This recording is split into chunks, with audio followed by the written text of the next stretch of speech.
தென்னாடுடைய சிவனே போற்றி, எந்நாட்டவர்க்கும் இறைவா போற்றி. மே மாத ராசி பலன். மேஷ ராசி. இந்த மேஷ ராசிக்கு மே மாதம் என்ன மாதிரியான பலன்கள் கிடைக்கும், கிரகங்களுடைய நகரவுகளை பொறுத்து தசாபுத்தி பலன்களாக பார்ப்போம். மேஷ ராசிக்கு 12ஆம் இடத்துல சனி பகவான், ராசியிலே சூரியன் 15 டேட்டுக்கு மேலே 2ஆம் இடத்துக்கு போயிடுவார் சூரியன். செவ்வாய் ஆட்சி பெற்று வக்கர போகிறார் இந்த மாதம். குரு 3ஆம் இடத்துல இருந்தாலும் 4ஆம் இடத்துக்கு பயிற்சியாகக்கூடிய பலன்களை இப்போவே கொடுக்க ஆரம்பிப்பார். இப்போ மே மாதத்தை பொறுத்த வரைக்கும் தசாபுத்தி பலன்களாக பார்த்தோம்னால், முதல்ல சந்திர தசையிலேருந்து பார்ப்போம். சந்திர தசை இது அஸ்வினி நட்சத்திரக்காரர்களுக்கு 31 வயசுலேருந்து 41 வயசு வரைக்கும் வரும். பரணி நட்சத்திரக்காரர்களுக்கு, அதாவது 4 பாதத்தில் இருக்கிறவங்களுக்கு 10 வயசுலேருந்து 34 வயசு வரைக்கும், அதாவது உங்களுடைய தசாபுத்தி இருப்பை பொறுத்து இந்த சந்திரமகா தசை அப்படிங்கிறது வரும். கார்த்திகை நட்சத்திரக்காரர்களுக்கு 5 வயதுலேருந்து 15 வயசுக்கு வரைக்கும். இந்த சந்திரமகா தசை ராசிக்கு 4ஆம் அதிபதினு சொல்லக்கூடியவர்.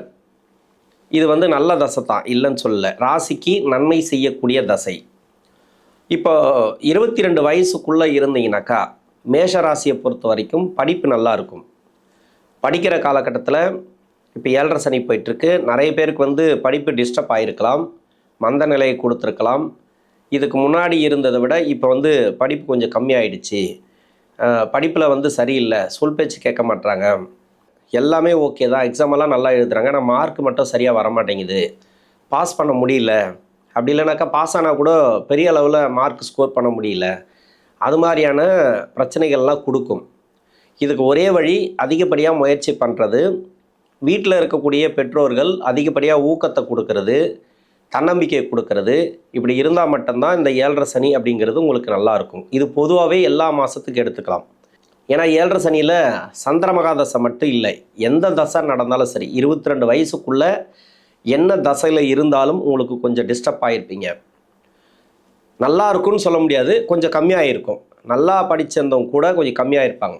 என்ன மாதிரியான தசைகள் இருந்தாலும் நீங்கள் நல்லா படிச்சுட்ருக்கீங்கன்னா பரவாயில்ல, இல்லை கொஞ்சம் டல்லாக இருக்குது அப்படின்னாக்கா, கம்மியாக இருக்குது அப்படின்னாக்கா ஊக்கத்தை கொடுங்க. பெற்றோர்கள் அதிகப்படியாக தன்னம்பிக்கை கொடுங்க, தைரியத்தை கொடுங்க, அவங்களுக்கு உறுதுணையாக இருங்க.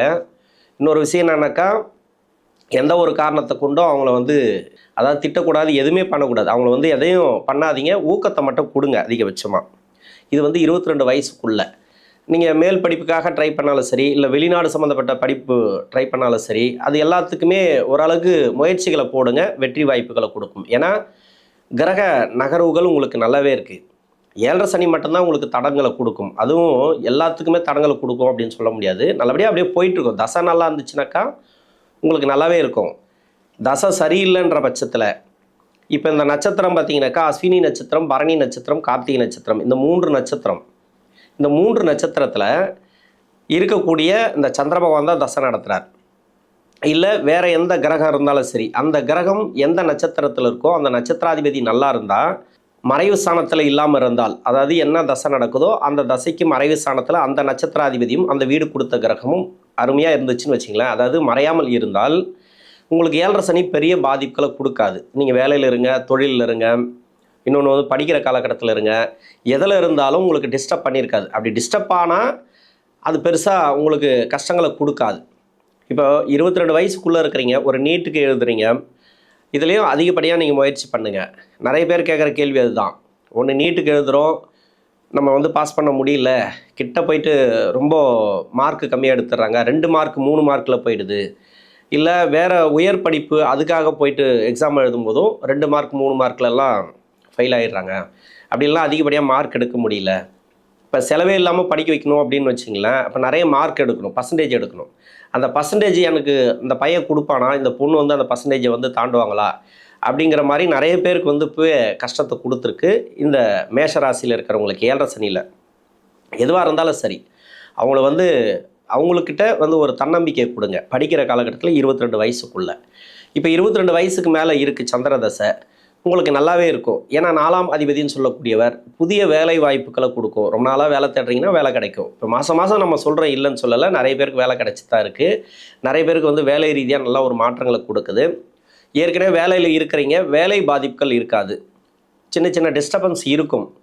ஏன்னா சனி பார்வையில் அந்த சந்திரன் படும்போது, ஏன்னா டெய்லி இவர் வந்து நகர்ந்துகிட்டே இருப்பார், ஒவ்வொரு நட்சத்திரமாக நகர்ந்துகிட்டே இருப்பார் இந்த சந்திர பகவான். சனி பார்வையில் ரிஷபராசியில் வரும்போதும் கன்னி ராசியில் வரும்போதும் அதே மாதிரி தனுசு ராசியில் வரும்போது மட்டும் கொஞ்சம் டிஸ்டர்ப் பண்ணும். மற்ற நாட்கள் பார்த்தீங்கன்னாக்கா சந்திர தசையில் இருக்கிறவங்களுக்கு சந்திராஷ்டமம் இருந்தால் கூட அந்த அளவுக்கு பெரிய பிரச்சனைகளை கொடுக்காது. அப்போது வேலை ரீதியாக உங்களுக்கு நல்லாயிருக்கும். சந்திர தசையில் இருக்கிறவங்களுக்கு திருமண வயதில் இருந்தீங்கன்னாக்கா திருமணம் அப்படிங்கிறது உங்களுக்கு நடந்துடும். நான் நிறைய வீடியோவில் சொல்லியிருப்பேன். நான் 12 ஜென்மராசி 2ஆம் இடம், இல்லைனா 11ஆம் இடம், இல்லை 3ஆம் இடம், இது மாதிரி இருக்கிறவங்களுக்கு வந்து 7.5 சனியில் திருமணம் நடக்கிறதுக்கு வாய்ப்பு இருக்குது.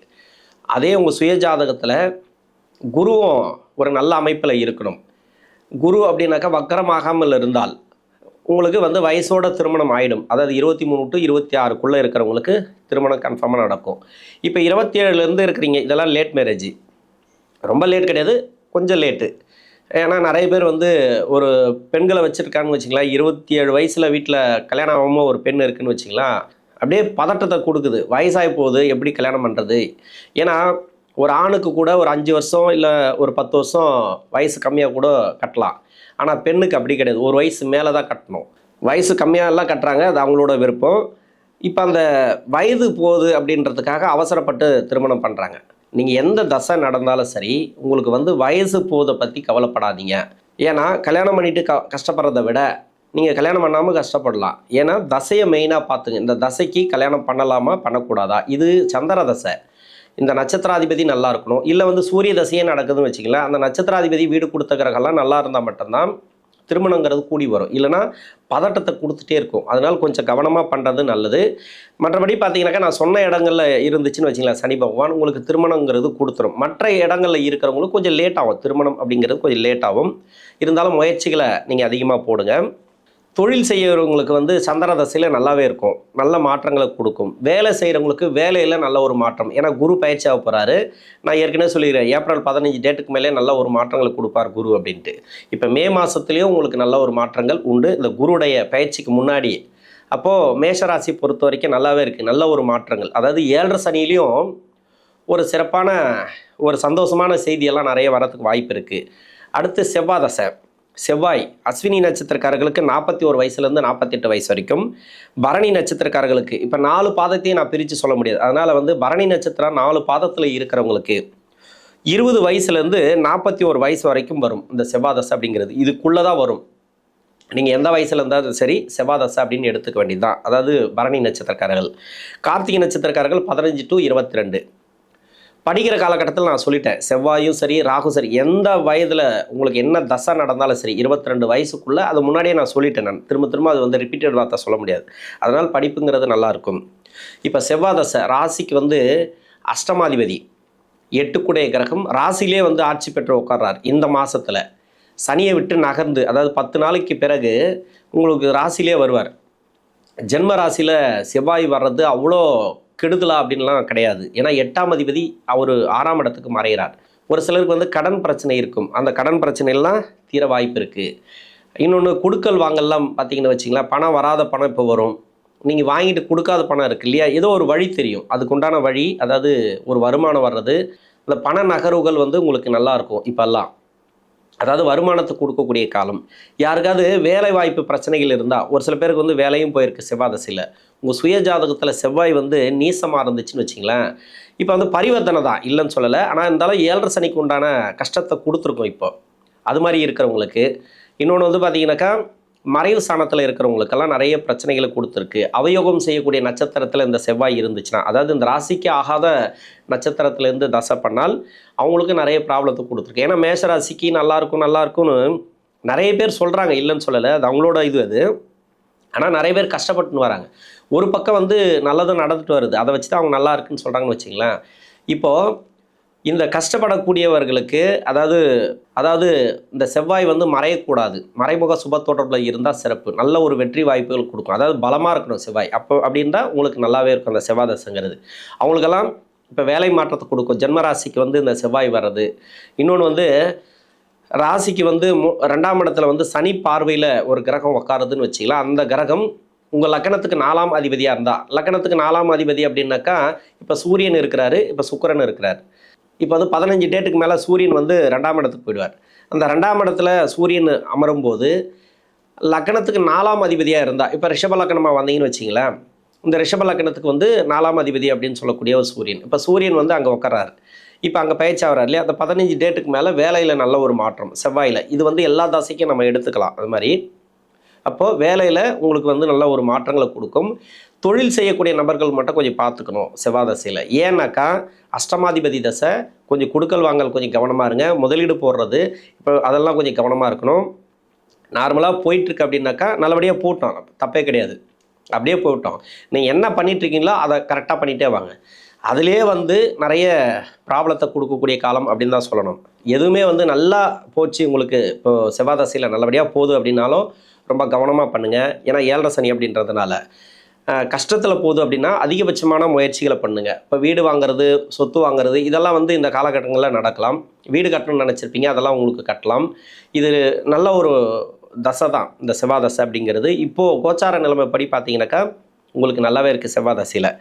இப்போ திருமணத்துக்காக முயற்சி பண்ணுறவங்களும் உங்கள் ஜாதகத்தை பார்த்துட்டு நீங்கள் திருமணம் பண்ணுறது நல்லது. நிறைய இடத்துல பாருங்கள், அதிகபட்சமாக பார்த்தா தான் இது. ஏன்னா செவ்வாய் அஷ்டமாதிபதி தசை, இது வந்து திருமணத்துக்கு உண்டான காலம் அப்படின்னு சொன்னால் கூட, ஏன்னா திருமணத்துக்கு உண்டான வயசில் இருப்பீங்கன்னு வச்சுல, இப்போ 22 to 30க்குள்ளே இருக்கிறீங்க, அது மாதிரி இருக்கக்கூடிய வயசில் இப்போ திருமணம் எதிர்பார்ப்பீங்க இல்லையா, கொஞ்சம் பார்த்து பண்ணுறது நல்லது. பொறுமையாக பண்ணுங்கள், அதாவது ரொம்ப அவசரப்படாதீங்க, பொறுமையாக பார்த்து பண்ணுங்கள், நடக்கிறதா நடக்கும். அடுத்து வந்து ராகு தசை. அஸ்வினி நட்சத்திரக்காரர்களுக்கு 48 வயசுலேருந்து 66 வயசு வரைக்கும், பரணி நட்சத்திரக்காரர்களுக்கு 28 வயசில் ஆரம்பிக்கும். அதாவது வந்து 4ஆம் பாதத்தில் இருக்கிறவங்களுக்கு, முதல் பாதத்தில் இருக்கிறவங்களுக்கு 42 வயசுலேருந்து 60 வயசு வரைக்கும். இந்த சென்டர் பகுதியில் இருக்காங்க இல்லையா, ஒரு 10 வருஷம் தசாபுத்தி இருப்புகள் இருக்குனாக்கா 35 to 53. 4ஆம் பாதத்தில் இருக்கிறவங்களுக்கு 28 to 45. இதில் தான் அந்த பரணி நட்சத்திரக்காரர்களுக்கு இந்த ராகு மகாதாஸ் அப்படிங்கிறது வரும். கார்த்திகை நட்சத்திரக்காரர்களுக்கு 22 to 40. இந்த 3 நட்சத்திரக்காரர்களுக்கும் 22 வயசுக்கு மேலே 66 வயசு வரைக்கும் இந்த ராகு மகாதாஸ் அப்படிங்கிறது வருது. இப்போ படிக்கிற காலகட்டத்தில் வரல, இருந்தாலும் ஒரு சில பேர் உயர் படிப்புக்கு மேல் படிப்புக்காக ஏதோ ஒரு ட்ரை பண்ணுவாங்கள்ல, அவங்களாம் தாராளமாக படிக்கலாம். 7.5 சனியில் நிறைய தடங்களை கொடுத்துருக்கும். திருமணத்துக்காக முயற்சி பண்ணுறவங்களும் இந்த கார்த்திகை நட்சத்திரக்காரர்களுக்கு வரும். அவங்களுக்கெல்லாம் திருமணம் அப்படிங்கிறது ஈஸியாக நடந்துடும், அதை பற்றி கவலைப்பட தேவையில்ல. இப்போ 30 வயசுக்கு மேலே இருக்கிறீங்க, 66 வயசுக்குள்ளே இந்த ராகு மகாதசை அப்படிங்கிறது நான் நிறைய வீடியோவில் சொல்லியிருப்பேன். சனியோட வீட்டில் ராகு இருந்தால், இன்னொன்று சூரியன் சந்திரன் வீட்டில் ராகு இருந்தால் கொஞ்சம் டிஸ்டர்பை கொடுக்கும். மற்ற வேறு எங்கே இருந்தாலும் சரி, அதே மாதிரி செவ்வாயோட வீட்டில் இருந்தால் கூட உங்களுக்கு டிஸ்டர்ப் பண்ணியிருக்கும். ராகு தசையே கண்டிப்பாக டிஸ்டர்ப் பண்ணியிருக்கோம். நிறைய பேருக்கு வந்து உங்கள் சுய ஜாதகத்தை செக் பண்ணுறது நல்லது. ஏன்னா செக் பண்ணிவிட்டு தொழில் எப்படி பண்ணலாம், இல்லை வேலையில் எப்படி நம்ம இருக்கலாம் அப்படிங்கிறத நீங்கள் தெரிஞ்சுங்க.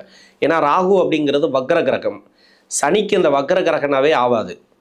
இவர் வந்து 7.5 சனி ஆரம்பிக்கும் போது மட்டும்தான், மற்றபடி வந்து எப்பவுமே அப்படி கிடையாது. ஆனால் பார்வைப்படக்கூடிய இடங்களையும் நம்ம சொல்லலாம். சனி பார்வை 3, 7, 10 இந்த பார்வைப்படக்கூடிய இடங்களில் வக்ர கிரகங்கள் இருந்தாலும் ஒரு சில மாற்றங்களை கொடுக்குது. அது எல்லாமே நெகட்டிவ் மாற்றங்கள் நம்ம சொல்ல முடியாது. இது ஏன்னாக்கா இப்போ அந்த சுபத்துவமாக அந்த கிரகம் வக்கரமாக இருந்ததுனாக்கா அந்த கிரகத்துக்கு உண்டான பாசிட்டிவ் பலன்களை கொடுக்கும். இல்லை நெகட்டிவாக வக்கரமாக இருந்தால், நெகட்டிவாக அதெல்லாம் வக்கரத்தில் என்ன நெகட்டிவ் பாசிட்டிவ் அப்படின்னு கேட்காதீங்க. அந்த கிரகம், அந்த வக்ரமான கிரகம் சுப கிரகமாக இருந்தால் உங்கள் ராசிக்கோ உங்கள் லக்கணத்துக்கோ சுப பலன்கள், அதாவது நல்லது, ஒரு ப்ரொமோஷன் கிடைக்கிறது, ஒரு இடமாற்றங்கள், ஒரு வெளியூர் வெளிநாடு போகிறது, இது மாதிரிலாம் நிறைய மாற்றங்களை கொடுக்கும். அதே மாதிரி அந்த ராசிக்கோ லக்கணத்துக்கோ பகை கிரகமாக இருந்துச்சுன்னா அது நிறைய ப்ராப்ளத்தை கொடுக்குது. எப்படி பார்த்தாலும் அது ப்ராப்ளம் 80% எடுத்துக்கலாம் இந்த வக்ர கிரகங்கள். அப்போ வக்ர கிரக தசை அப்படின்னாவே இப்போ ஒரு சில சேஞ்சஸை கொடுத்துருக்கலாம். இந்த ராகு தசையில் இருக்கிறவங்களுக்கு நிறைய மாற்றங்களை அனுபவிச்சிருப்பீங்க, உங்களுக்கே தெரியும். இப்போ 7.5 சனி ஆரம்பிச்சிலேருந்தே ராகு தசைக்கு ஒரு மாதிரியாக போயிட்டுருக்கு. வேலையில் ரொம்ப கவனமாக இருங்க, பயங்காட்டில் நல்லபடியாக போகுது, நல்லபடியாக முயற்சி பண்ணுங்கள், நல்லபடியாக போகும். இன்னொன்று வந்து தொழிலில் இருக்கிறவங்க வந்து பெரிய இன்வெஸ்ட்மெண்ட் வேணாம், கொஞ்சம் கஷ்டத்தில் போகுது அப்படின்னா கொஞ்சம் பார்த்து பண்ணுங்கள். எப்படியும் நிறைய பேருக்கு வந்து நெருக்கடி கொடுத்துருக்கோம் இந்த ராகு தசையில் இருக்கிறவங்களுக்கு. இது மனசளவில் நிறைய பாதிச்சிருப்பீங்க. திருமண வாழ்க்கையில் கொஞ்சம் பிரச்சனைகளை கொடுக்கும். கணவன் மனைவிக்குள்ளே ஏதாவது ப்ராப்ளம் வந்துச்சுன்னா அனுசரித்து போகிறது நல்லது. குடும்ப வாழ்க்கை ரொம்ப ரொம்ப கவனமாக பார்த்துக்கிறது நல்லது. மே மாதம் மட்டும்தான் இல்லை, இது பொதுவாகவே ராகு தசைக்கு நம்ம எடுத்துக்கலாம். ஆனால் வீட்டில் இது ராகு தசை வந்து ரொம்ப கஷ்டத்தை கொடுக்குமா அப்படின்னா, உங்களுக்கு மட்டும் 7.5 சனி வீட்டில் போயிட்டுருக்குனாக்கா பிரச்சனை இல்லை, அவ்வளோலாம் கஷ்டத்தை கொடுக்காது. வீட்டில் ஒருத்தருக்கு அடிஷ்னலாக ஒரு 7.5 சனி போகுது, இல்லை வேற ஒருத்தருக்கு அஷ்டம சனி போயிட்டுருக்கு, வேற ஒருத்தருக்கு சனி தசை போயிட்டுருக்கு அப்படின்னாக்கா கொஞ்சம் வாட்டி வதைக்கும். அதில் கொஞ்சம் கவனத்தில் எடுத்துங்க. எதுவாக இருந்தாலும் சரி கவனமாக ட்ராவல் பண்ணுறது நல்லது இந்த ராகு தசையில். மற்றபடி பார்த்தீங்கன்னாக்கா பாசிட்டிவ் சொல்லணும் அப்படின்னாக்கா, இப்போ சனி பார்க்கக்கூடிய இடத்துல இந்த ராகு பகவான் இருந்தால், இல்லை ராகு பகவானுக்கு வீடு கொடுத்த கிரகம் இருந்தால் ஒரு சில சேஞ்சஸ் உண்டு. அது யோகம் செய்யக்கூடிய சேஞ்சஸாக கூட இருக்கலாம். வேலையில், தொழிலில் நல்ல ஒரு மாற்றங்கள் உண்டு. இதில் வந்து ஒரு சில பேருக்கு வந்து உடல்நலம் பாதிச்சிருக்கும். அதாவது மருத்துவம்லாம் எடுத்துகிட்டு வருவீங்க, அதெல்லாம் கம்மியாக வரதுக்கு வாய்ப்பு இருக்குது. எல்லாமே பாசிட்டிவாக சொல்லணும்னு எதிர்பார்க்காதீங்க. பாசிட்டிவாக நடக்கிறவங்களுக்கு நல்லாவே போயிட்டுருக்கோம், இல்லைன்னு சொல்லலை. கஷ்டத்தில் இருக்கிறவங்களுக்கு என்ன காரணம்னாக்கா இதுதான் காரணம், இந்த தசா புத்தி தான் காரணம் மெயின்.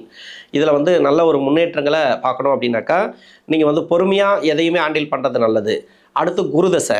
குரு 66 வயசுலேருந்து 82 வயசு வரைக்கும் அஸ்வினி நட்சத்திரக்காரர்களுக்கு, பரணி நட்சத்திரக்காரர்களுக்கு 46 வயசில் அதாவது 4ஆம் பாதத்தில் இருக்கிறவங்களுக்கு 46 வயசில் ஆரம்பித்து முதல் பாதத்தில் இருக்கிறவங்களுக்கு 76 வயசு வரைக்கும், கார்த்திகைக்கு 40 to 56. எப்படி பார்த்தாலும் இந்த குருமகாதசை அப்படிங்கிறது 40 வயசுலேருந்து 82 வயசு வரைக்கும் வருது. இந்த 3 நட்சத்திரக்காரர்களுக்கும் உங்களுடைய வயது இருப்பை பொறுத்து குரு தசை நல்லாவே இருக்கும். ஏன்னா ராசிக்கு குரு பயிற்சியாக போகிறார், அருமையாக இருக்கும். நீங்கள் கவலையப்படாதீங்க. குரு தசையில் இருக்கிறவங்களுக்கு அவர் சுபர் கிரகம், பாக்கியஸ்தானாதிபதினு சொல்லக்கூடியவர், விரையாதிபதினு சொல்லக்கூடியவர். 7.5 சனி தான் இல்லைன்னு சொல்லலை, ஒரு சில தேவையில்லாத செலவு கொடுப்பார். அந்த செலவை நீங்கள் தேவையில்லையான்னு நீங்கள் பார்த்துங்க. தேவையில்லாத செலவுனா வீண் விரயங்களை கொடுக்கும். அதாவது தேவையில்லை அப்படின்றத விட அது மூலிமா ஏதோ ஒரு லாபம் இருக்கும், அப்படி தான் எடுத்துக்கணும். குடும்பத்தில் வந்து சுப விசேஷங்கள் நடக்கிறது, அது மாதிரி நிறைய. இப்போ வந்து திருமணத்துக்காக யாருன்னா வெயிட் பண்ணாங்கன்னா திருமணம் நடக்கும்.